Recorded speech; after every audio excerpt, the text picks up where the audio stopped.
Political science অনুশীলন চ্যানেলের সমস্ত দর্শক, ফলোয়ার্স, ভাই বোন সবাইকে আবারও একটি নতুন ভিডিওতে স্বাগত জানিয়ে আজকের ভিডিও শুরু করলাম। আজকে আমরা আলোচনা করব ছায়া প্রকাশনী রাষ্ট্রবিজ্ঞান নিমাই প্রামাণিকের ষষ্ঠ অধ্যায়ের অনুশীলনীগুলো নিয়ে। তোমরা জানো ষষ্ঠ অধ্যায়ে টোটাল 10 নম্বরে এমসিকিউ আসবে। অধ্যায়ের নাম ভারতীয় সংবিধানের প্রধান বৈশিষ্ট্যসমূহ। তোমাদের অনুশীলনী পেজ নাম্বার হচ্ছে 116 নম্বর পেজ। ছায়া প্রকাশনী রাষ্ট্রবিজ্ঞান বইয়ের 116 নম্বর পেজের অনুশীলনী প্রশ্নগুলো আজকে আমরা সলভ করব। চলো শুরু করা যাক। প্রথম প্রশ্ন, ভারতের মূল সংবিধানের ধারা ও উপধারা এবং তপশিলীদের সংখ্যা ছিল যথাক্রমে। উত্তর হবে 395টি এবং 8টি। দুইয়ের প্রশ্ন, 2015 সালে মার্চ পর্যন্ত ভারতের সংবিধান সংশোধিত হয়েছে। উত্তর হবে 98 বার। 3 নম্বর প্রশ্ন, বর্তমানে ভারতীয় সংবিধানে মোট তপশিলি রয়েছে। বিয়েরটা হবে 12টি। ভারতকে একটি সার্বভৌম সমাজতান্ত্রিক ধর্মনিরপেক্ষ গণতান্ত্রিক সাধারণতন্ত্র বলে ঘোষণা করা হয়। বিয়ের অপশানটা হবে 42তম সংবিধান সংশোধনী আইনে। 5 নম্বর প্রশ্ন, বর্তমানে সংখ্যাগত দিক থেকে ভারতীয় সংবিধানে মোট ধারা রয়েছে। উত্তর হবে 460টির বেশি। সিয়েরটা অ্যাকচুয়াল অ্যান্সার হবে 470টি। যেহেতু এটা কাছাকাছি আছে তাই 460টি বেশি লেখা হয়েছে। 6 নম্বর প্রশ্ন, ভারতীয় সংবিধানের সংশোধিত প্রস্তাবনায় ভারতকে বর্ণনা করা হয়েছে একটি। উত্তর হবে সার্বভৌম সমাজতান্ত্রিক ধর্মনিরপেক্ষ গণতান্ত্রিক সাধারণতন্ত্র হিসেবে। 7 নম্বর প্রশ্ন, ভারতীয় সমাজতন্ত্রকে আমাদের নিজস্ব ধরনের সমাজতন্ত্র বলে বর্ণনা করেছেন। উত্তর হবে বিয়েরটা ইন্দিরা গান্ধী। 8 নম্বর প্রশ্ন, ভারতে কেবল রাজনৈতিক গণতন্ত্রের প্রতিষ্ঠাই নয়, এইরূপ গণতন্ত্রের সঙ্গে সঙ্গে ধীরে ধীরে সমাজের মধ্যে অর্থনৈতিক সাম্য প্রতিষ্ঠার চেষ্টা করতে হবে। এই মতবাদটি করেছেন। উত্তর হবে বি জওহরলাল নেহেরু। 9 নম্বর প্রশ্ন, ভারত স্বেচ্ছায় ও স্বাধীনভাবে কমনওয়েলথে যোগ দিয়েছে এবং প্রয়োজন মনে করলে সে স্বাধীনভাবে এর থেকে বেরিয়ে আসতে পারে। মন্তব্যটি করেছেন। উত্তর হবে বি জওহরলাল নেহেরু। 10 নম্বর প্রশ্ন, ভারতীয় সংবিধানে স্বাধীনতার অধিকারকে স্বীকৃতি দেওয়া হয়েছে। উত্তর হবে ডি 19 থেকে 21 নম্বর ধারায়।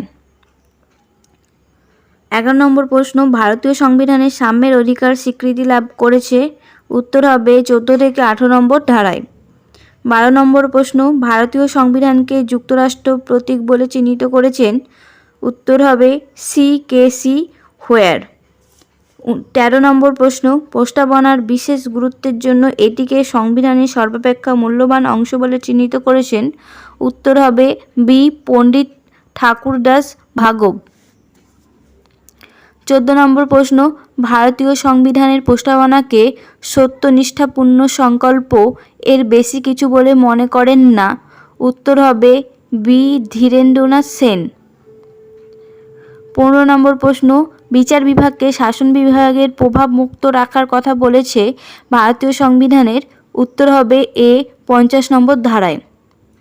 16 নম্বর প্রশ্ন, পার্লামেন্টের সংবিধান সংশোধনের মাধ্যমে সংবিধানের মৌল কাঠামোর কোনো পরিবর্তন সাধন করতে পারে না। এই রায়টি সুপ্রিম কোর্ট দিয়েছে। উত্তর হবে বি কেশবানন্দ ভারতীয় মামলায়।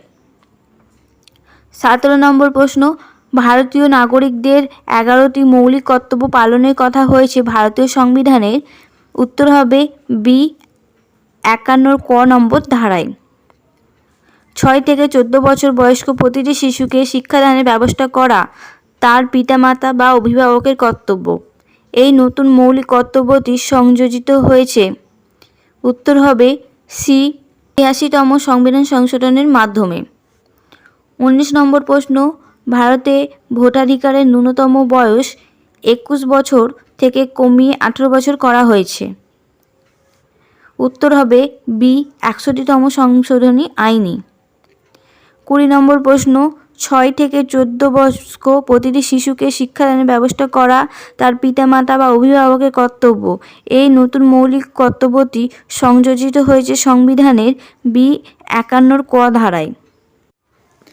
এরপর আসছি fill in the blanks type, শূন্যস্থান পূরণ। প্রথম প্রশ্ন আছে 1949 সালে 26 নভেম্বর যে সংবিধান গণপরিষদে গৃহীত হয় তাকে একটি প্রস্তাবনা ছাড়াও সর্বমোট ড্যাশটি ধারা ও 8টি তপশিলি ছিল। উত্তর হবে 395টি ধারা। ডুয়েটটা ড্যাশ সংবিধানের অনুকরণে ভারতের সংবিধানের প্রস্তাবনা যুক্ত করা হয়।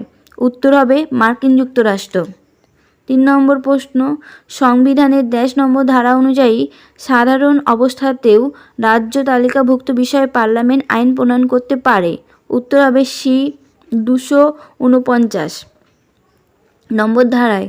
4 নম্বর প্রশ্ন ড্যাশ সালে সংবিধান সংশোধনের ফলে সম্পত্তির অধিকার মৌলিক অধিকারের কৌলিন্য হারায়। উত্তর হবে বি 1978 খ্রিস্টাব্দে। 5 নম্বর প্রশ্ন স্বাধীনতা লাভের পর ভারতের ড্যাশ বৈষম্য উত্তরোত্তর বৃদ্ধি পেয়েছে।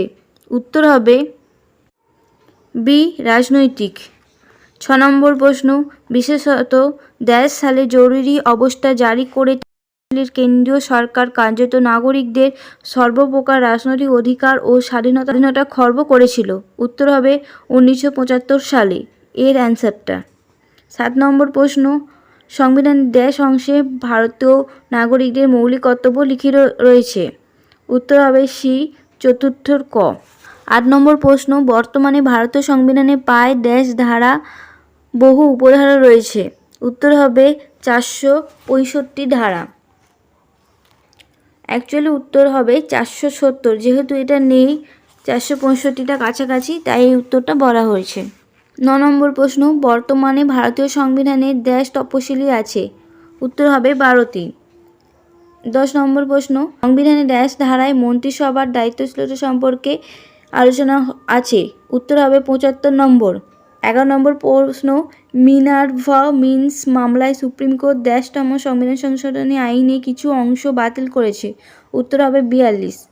12 নম্বর প্রশ্ন 1988 সালে ড্যাশতম সংবিধান সংশোধনের মাধ্যমে ভারতের ভোটদানের বয়স 21 থেকে কমিয়ে 18 করা হয়েছে। উত্তর হবে 61। 13 নম্বর প্রশ্ন ভারতে একটি বহু ভাষাভাষী দেশ, এখানে প্রায় ড্যাশটি ভাষার মানুষ কথা বলে। উত্তর হবে 845। 14 নম্বর প্রশ্ন বর্তমানে দেশীয় রাষ্ট্রে কোনো আলাদা অস্তিত্ব না থাকলেও ড্যাশ সালের পূর্ব পর্যন্ত দেশীয় রাজাদের রাজন্য ভাতা ও অন্যান্য বিশেষ সুযোগ সুবিধা দেওয়া হতো। উত্তর হবে সি 1971। এরপর আসছি ট্রু অ্যান্ড ফলস টাইপ, সত্য মিথ্যা। প্রথম বিবৃতি 1 নম্বর বিবৃতি এরটা ভারতীয় সংবিধানটি আকৃতিতে বিশ্বের মধ্যে সর্ববৃহৎ লিখিত সংবিধান। এটা সত্য। বিয়েরটা ভারতীয় সংবিধান সংশোধনের পদ্ধতি রাজনৈতিক ব্যবস্থার সাথে সঙ্গতিপূর্ণ। এটাও সত্য। সি নম্বর অপশান ভারতীয় সংবিধানের মধ্যে নাগরিকদের অর্থসামাজিক সমতা প্রতিষ্ঠিত হয়েছে। এটা মিথ্যে। ডি নম্বর ভারতীয় যুক্তরাষ্ট্র কাঠামো প্রতিফলিত হয়েছে।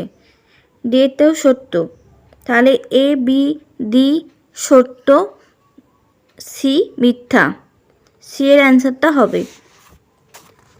2 এর বিবৃতি এটা ভারতীয় সংবিধানের মূল বৈশিষ্ট্য গণতান্ত্রিক সমাজবাদ। এটা সত্য। বিয়েরটা ভারতীয় সংবিধানের মূল বৈশিষ্ট্য বৈজ্ঞানিক সমাজবাদ। এটা মিথ্যে। ভারতীয় সংবিধানের মূল বৈশিষ্ট্য ধর্ম নিরপেক্ষতা। এটাও সত্য। ডিয়েরটা ভারতীয় সংবিধানের মূল বৈশিষ্ট্য সংসদীয় ব্যবস্থা। এটাও সত্য। তাহলে এ সি ডি সত্য, বি মিথ্যা। বিয়েরটা হবে।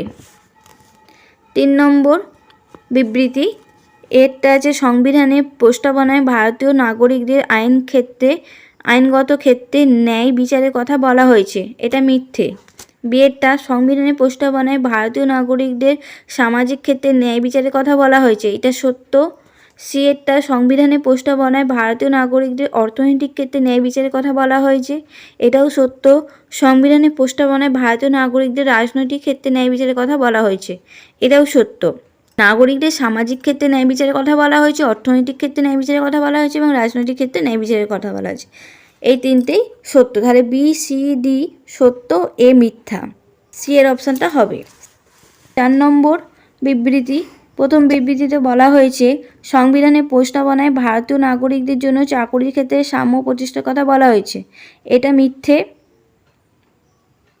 বি এরটা, সংবিধানের প্রস্তাবনায় ভারতীয় নাগরিকদের জন্য শিক্ষাক্ষেত্রে সাম্য প্রতিষ্ঠার কথা বলা হয়েছে। এটাও মিথ্যে। সংবিধানের প্রস্তাবনায় ভারতীয় নাগরিকদের জন্য মর্যাদার ক্ষেত্রে সাম্য প্রতিষ্ঠার কথা বলা হয়েছে। এটা সত্য। ডি এরটা বলা হয়েছে সংবিধানের প্রস্তাবনায় ভারতীয় নাগরিকদের জন্য সুযোগ সুবিধার ক্ষেত্রে সাম্য প্রতিষ্ঠার কথা বলা হয়েছে। এটাও সত্য। সি আর ডি সত্য, এ বি মিথ্যে। বি এর অপশানটা হবে। 5 নম্বর বিবৃতি। এরটা হচ্ছে ভারতের মূল সংবিধানের প্রস্তাবনায় সমাজতান্ত্রিক শব্দ ছিল। এটা সত্য। ভারতের মূল সংবিধানের প্রস্তাবনায় ধর্ম নিরপেক্ষতার কথা ছিল। এটাও সত্য। সি এর নম্বরটা, ভারতের মূল সংবিধানের প্রস্তাবনায় গণতান্ত্রিক শব্দ ছিল। এটা মিথ্যে। এবং ডি এরটা, ভারতের মূল সংবিধানের প্রস্তাবনায় সার্বভৌম শব্দ ছিল। এটাও মিথ্যে। তো এ বি সত্য, সি ডি মিথ্যে। সি এর অপশানটা হবে। 6 নম্বর বিবৃতি। ভারতীয় সংবিধান আকৃতিতে অতি ক্ষুদ্র সংবিধান। এটা মিথ্যে। ভারতীয় সংবিধানের সুপরিবর্তনীয়তা ও দুষ্পরিবর্তনের এক সমন্বয় ঘটেছে। এটা সত্য। যুক্তরাষ্ট্র কাঠামোতে থেকেও সংবিধান সংশোধনে রাজ্যগুলির সংবিধান সংশোধনের প্রস্তাব উত্থানের ক্ষমতা দেওয়া হয়নি। এটা সত্য। ডি এরটা, ভারতীয় সংবিধানের রাজনৈতিক সাম্য প্রতিষ্ঠা হলেও অর্থ সামাজিক সমতা প্রতিষ্ঠিত হয়নি। এটাও সত্য। বি, সি, ডি সত্য, এ মিথ্যা। বি এর অপশানটা হবে। 7 নম্বর বিবৃতির এরটা, ভারতীয় সংবিধানের প্রস্তাবনা মূল সংবিধানের মাধ্যমে অন্তর্ভুক্ত। এটা মিথ্যে। বি এরটা, ভারতীয় সংবিধানের প্রস্তাবনা ভারতের সার্বভৌম দেশ হিসেবে গণ্য করা হয়েছে। এটাও সত্য। ভারতীয় সংবিধানের প্রস্তাবনায় ভারতকে সমাজতান্ত্রিক দেশ হিসেবে ঘোষণা করা হয়েছে। এটাও সত্য। ভারতীয় সংবিধানের প্রস্তাবনায় রাষ্ট্রীয় আদর্শ হিসেবে ধর্মনিরপেক্ষতাকে মেনে নেওয়া হয়েছে। এটাও সত্য। বি, সি, ডি সত্য, এ মিথ্যা। বি এর অপশানটা হবে। 8 নম্বর বিবৃতি। এরটা, ভারতীয় সংবিধানে 3 ধরনের জরুরি অবস্থা সংক্রান্ত বিধি ব্যবস্থা গ্রহণ করা হয়েছে। এটা সত্য। বি এর, ভারতীয় 365 নম্বর ধারা অনুসারে জম্মু ও কাশ্মীর রাজ্যের জন্য বিশেষ মর্যাদা প্রদান করা হয়েছে। এটা মিথ্যে। ভারতীয় 8ম তপশিলিতে 18টি ভাষাকে ভারতীয় ভাষা হিসেবে স্বীকৃতি দেওয়া হয়েছে। এটা সত্য। ভারতীয় সংবিধানের মাধ্যমে তপশিলি জাতি, তপশিলি উপজাতি এবং অন্যান্য অগ্রসর শ্রেণীর জন্য সরকারি চাকুরিতে পদ সংরক্ষণের ব্যবস্থা করা হয়েছে। এটাও সত্য। তাহলে এ, সি, ডি সত্য এবং বি মিথ্যা। সি এর অপশানটা হবে। এরপর আসছি কলম ম্যাচ করা নিয়ে, মানে একটার সঙ্গে একটার ম্যাচিং। 1 নম্বরে আছে ভারত। ভারত হচ্ছে যে এক নাগরিকত্ব। আর মার্কিন যুক্তরাষ্ট্র হবে দ্বিনাগরিকত্ব। এবং ভারতের রাষ্ট্রপতি নাম সর্বস্ব, কারণ এখানে ভারতের রাষ্ট্রপতির সেই রকম ক্ষমতা ভোগ করতে পারে না এবং ভারতের রাষ্ট্রপতিকে নাম সর্বস্ব শাসক বলা হয়। 4 নম্বরে প্রস্তাবনায় সমাজতান্ত্রিক ধর্মনিরপেক্ষ এই সংযোজক 42 নম্বর সংবিধান সংশোধনে। তাহলে এর অপশানটা সঠিক হবে। 1এরটা বি, 2এর ডি, 3এর এ, 4এর সি। 2 নম্বর স্তম্ভতে আসছি 1976 সাল। 1976 সালে হয়েছে 42তম সংবিধান সংশোধন। 2002 সালে হয়েছে 86তম সংবিধান সংশোধন। 1985 সালে হয়েছে 52তম সংবিধান সংশোধন এবং 2019 খ্রিস্টাব্দে হয়েছে 103তম সংবিধান সংশোধন। তো এই ছিল আজকের অনুশীলনীর প্রশ্ন, সবগুলোই সলভ করে দিলাম। ভিডিওটা ভালো লাগলে অবশ্যই একটা লাইক, কমেন্ট, শেয়ার করবে, কারণ তোমাদের একটা লাইক, একটা কমেন্ট, একটা সাবস্ক্রাইব আমাদের অনেকটা উৎসাহিত করে নতুন করে ভিডিও আনতে। আর কে কোথা থেকে আমাদের ভিডিও দেখছো অবশ্যই কমেন্ট করে জানাবে। Thank you for watching our video.